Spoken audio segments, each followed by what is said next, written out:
Hi friends, I wanted to talk a bit about a food share that um, some friends and I did as like a community thing recently, like last week.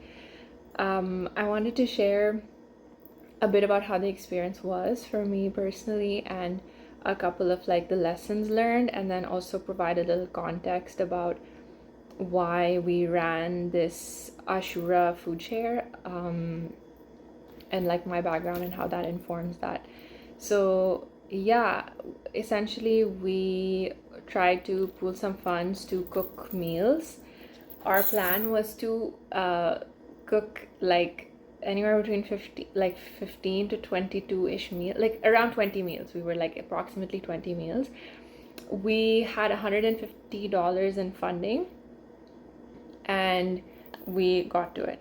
I should say also, we are like mostly, like a lot of us are disabled, and we are like low income folks. So just for context, what we did was that we planned to make chicken, like baked chicken, to share like a lentil stew, uh, a pasta salad, and rice.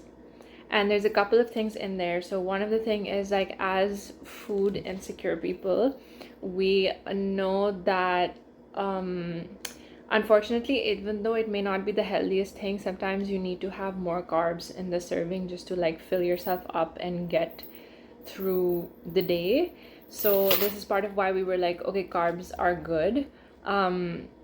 We didn't really have we couldn't figure out a specific destination of where we were going to bring the food for a variety of different reasons, but we knew that it was going to be outside that we distributed, and that's part of why we were thinking of pasta salad, because pasta salad is like light, and like pasta salad can like cool you down in the heat. And then chicken is like for protein, and then the lentils too, because we don't know who might not eat meat, right? So these were kind of the thought process. We went to, purchase the things and whatever. In the end, what happened was we were like way over budget, because we did not factor in that we didn't have kind of like startup costs. So we didn't have like big pots, we didn't have big trays, we didn't have like big spoons and stuff. Our total, even just from the food we bought and the meals we made, it ended up being like over 30 meals that we produced. But then also the cost, because it added up also. Like, we had the initial list of ingredients, but then something might not be available, so you have to get a replacement, or there's something that you just didn't think of. Like I said, we didn't have like big pots and pans and stuff, so we had to buy those things. We had to buy like a big colander, right? So that added up, we ended up spending like, I think, over $300. So if that helps anyone who's exploring it, there were some costs that we had that other people might not have, right? Because as I said, we are disabled. So for instance, we could not have somebody pick up a large amount of like heavy groceries, so we used Instacart. So we lost some money there. Sometimes people needed a ride share to get to and from the food from the kitchen where we were cooking. So that added up a little bit of money. Yeah. So I would say, like, yeah, factoring those things in, it came out to like over $300. An interesting lesson we learned was, like, there's this place called A1 Cash and Carry, which has food in bulk. So you can get like a large amount of chicken, large amount of like peppers, like bulk purchasing. And the other cool thing that they had like containers, but they also had, because you need utensils, right? If you're distributing food, you don't know if whoever is going to eat the food has spoons and fork and stuff. So we found packages there where it was like, the napkins, the spoon, the fork, everything was together. And so it was easier also for us, because we just put the one packet which has everything in it into each like bag, right, with each container of food. So that was pretty cool. I would say, like, I would recommend looking at that place if you're considering like making a bunch of meals and sharing them. Another important lesson we learned was that originally when I was planning it, I picked a day with my loved one and I was like, okay, this is the day that we can both do. This is the day when like we're gonna see if people can show up and help us. But what ended up happening is that because there was whatever, like six-ish of us, um, and the food turned out to be so much, like it just became abundant somehow as we were creating it. Like we needed 2 days, and we realized, especially if you are like, you know, a group of folks who have like disability and stuff, you might not be able to on the same day cook a bunch of the food and distribute a bunch of the food. And this is not something I had thought about, so my loved one kind of pointed it out, and it ended up being a really important factor because by the end of the first day we were absolutely exhausted and we had yet to like nick the chicken, and you know, like if we had to cook more food and package it that day, we would have been fucked. So that was like an insightful thing, and it was just also cool to realize that we can do it over 2 days. You know, it's we have this idea that we have to do everything really urgently and like go, but that's not the case. So that was a cool thing, that we can, you know, distribute the tasks. And it's, I think, important to be strategic with that, right? So like the first day there was a lot of cutting and chopping required for the pasta salad, and the pasta salad, it can be in the fridge, right? But if we had made the chicken the first day, for instance, like reheating chicken breast and giving it out might not be the most yummy, because when you reheat it, the texture is kind of impacted. So, you know, being strategic in what you cook. So the next thing that was an interesting lesson was that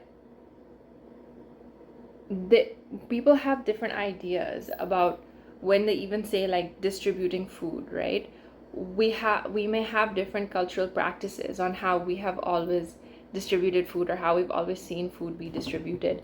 And I think it was interesting to see the conversations grow around that, to see the conversations around what, again, as food insecure people cooking and sharing food, what that brought up for us. Like, you know, where were the places where somebody found that they were feeling triggered? Where were the places where somebody found that like this feels really fulfilling for me and this feels meaningful for me, and like I want to do more of this? Where were the things where people were like, I'm really depleted, like I can't do this part, I'm sorry, like I just don't have the spoons for this part.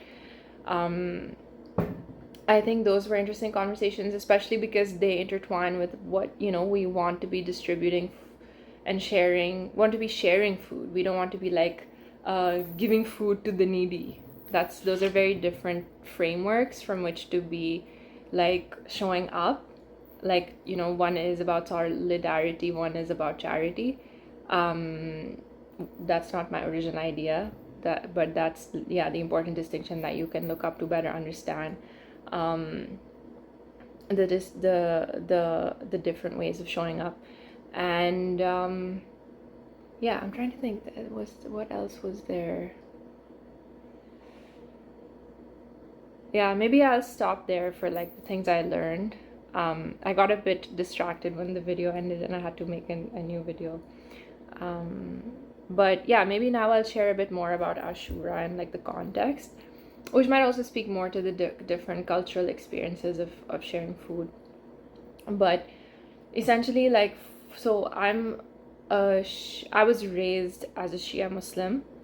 I'm not necessarily like a practicing Muslim at the moment, but I was raised Shia. And for those of you who don't know, Shia is like a sect of Islam, and it is like a targeted population in Pakistan. There are like shootings and bombings at Shia gatherings and Shia people to kill them, which is like, you know, often by like Sunni Wahhabi like extremist groups in the country.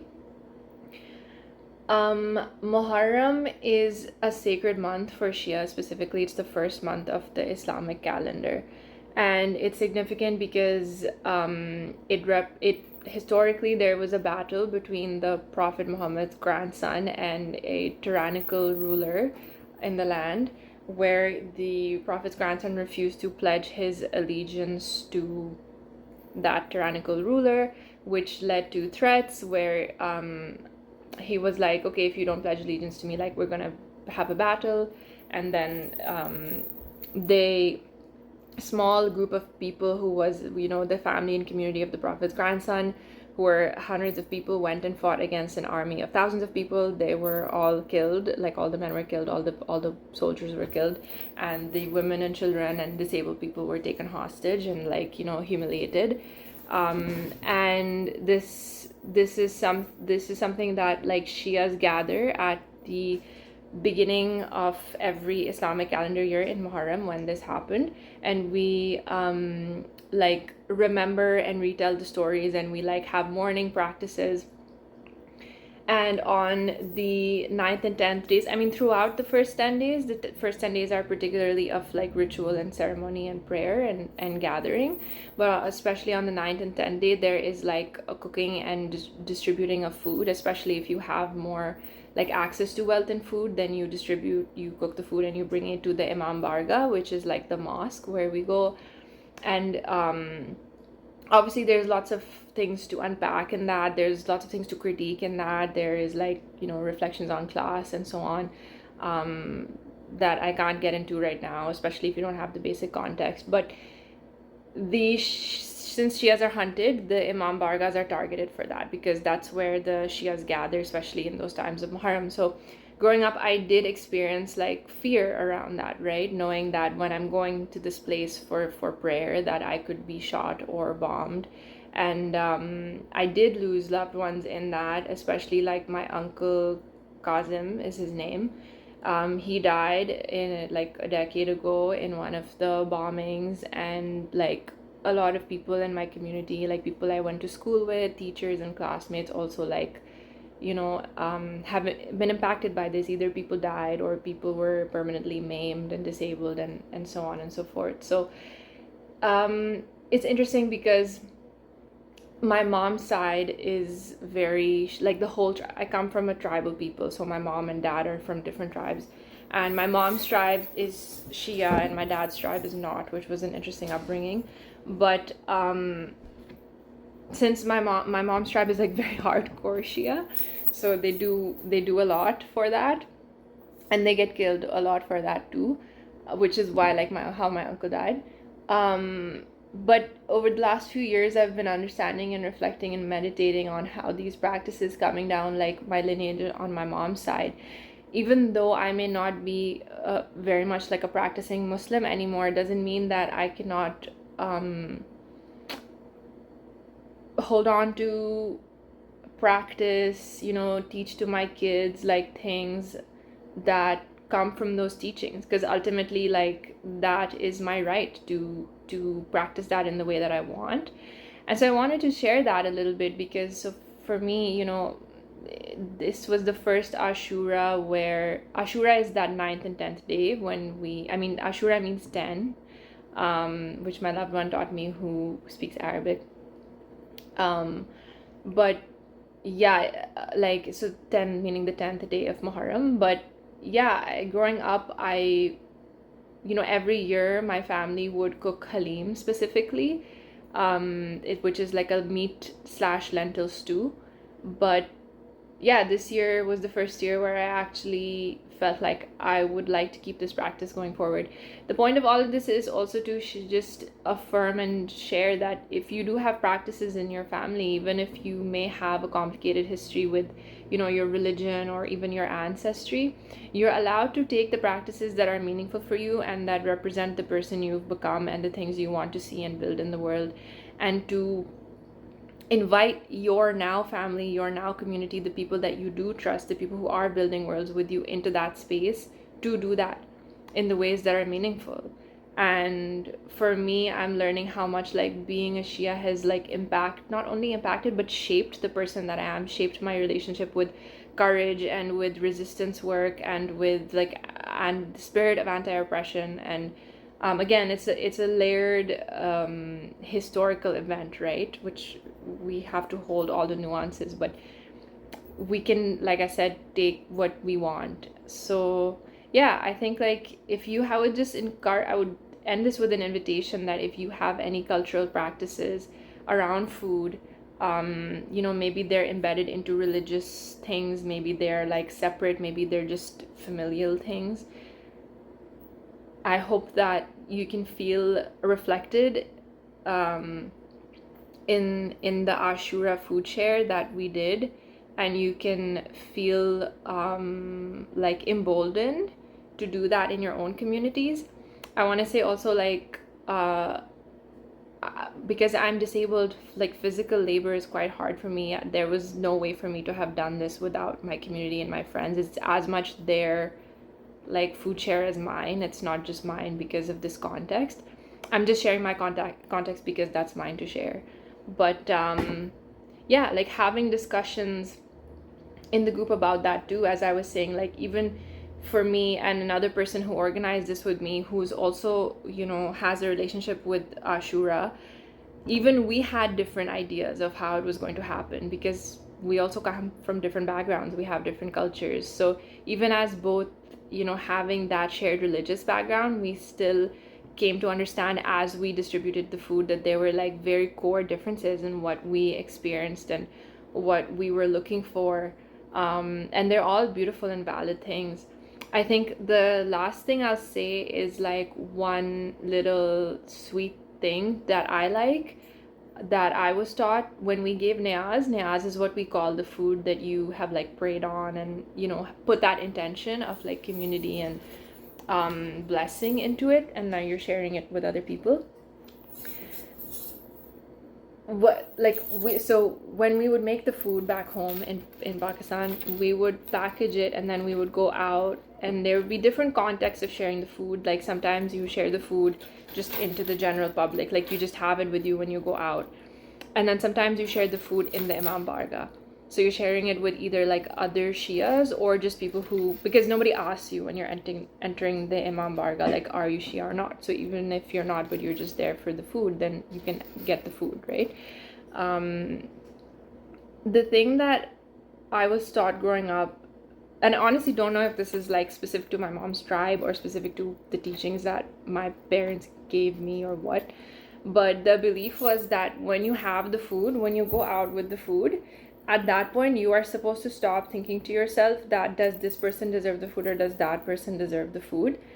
You have to trust that like where you feel called to either offer the food, or when somebody comes to you and says, may I have this food, you are supposed to trust that that is their food. That's why they were there at that time, and you need to give them the food.